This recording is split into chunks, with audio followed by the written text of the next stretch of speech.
48 hours, though, do you support what Hamas launched on Saturday morning? Well, this is not the right question, Louis. Really, the right question. It's an important question. No, it is not an important question because whether you support their action or not is an important question. No. It is not an important question. Hamas is a group, is a militant group. You're talking with the Palestinian representative. Our position is very well known and clear. And what is that? Do you support Hamas's actions? And then you cannot equate. This is not about support or not support. I am here to represent my people, the Palestinian people, what they are going through. I'm not here to condemn anybody. And if anybody that needs to be condemned, it's what you call the only democracy in the Middle East, that is Israel, between parentheses, that is doing what you have just reported, targeting civilians. And this has not just happened the last 48 hours. Hamas was just targeting Palestinians, but you won't condemn that. I'll tell you one thing.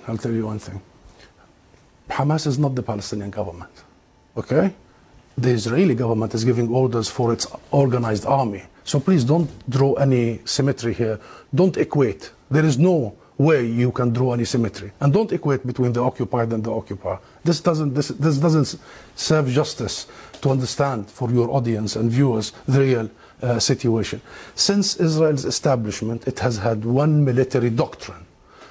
When it fights, it goes and fights civilians, kill civilians, so they pressure the fighters. Since 1948, and go back to the record, and this has been repeated in Gaza and will continue to be repeated. So the conversation is not a blame game. I am not in the business of blaming the victim here. The real conversation is how do we stop this vicious, deadly cycle. You just condemned Israel for killing civilians, and you won't condemn Hamas for killing civilians. How many times you have interviewed Israeli officials, Louise? Hundreds of times.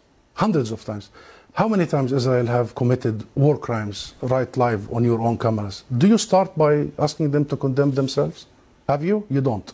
You don't. No, I'll answer that question. You don't. You know why I refuse to answer this question? Because I refuse the premise of it. Because at the very heart of it is misrepresentation of the whole thing. Because it's the Palestinians that are always expected to condemn themselves. I mean, come on, this is a political conflict. We have been denied our rights for a long time. So this is the wrong starting point. The right starting point is to focus on the root causes, is to try and get out of this extreme dark tunnel, as opposed to this business by BBC and the mainstream media for 75 years. You bring us here whenever there are Israelis who are killed. Did you bring me here when many Palestinians in the West Bank, more than 200 over the last few months?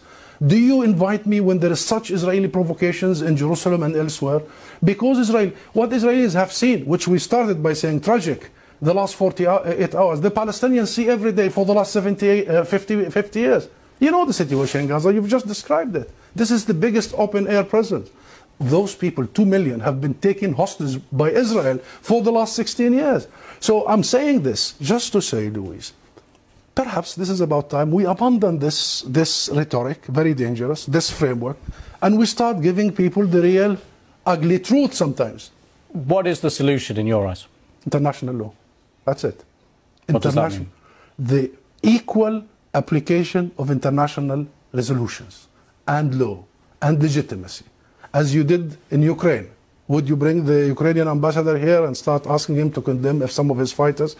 We need to fully and equally apply the rules that were created by the League of Nations after the horrors of the Second World War. We need to make sure that Israel is not the exception. It has been for the last 75 years.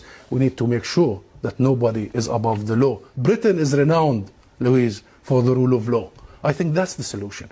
Israel is an occupying force. It is responsible to provide protection for the people under its occupation. And should they commit crimes and crimes against humanity in the coming hours and weeks, it must be held accountable by the international community and the international judicial system. Hussam Zomlot, thank you very much for coming on the programme. Thank you.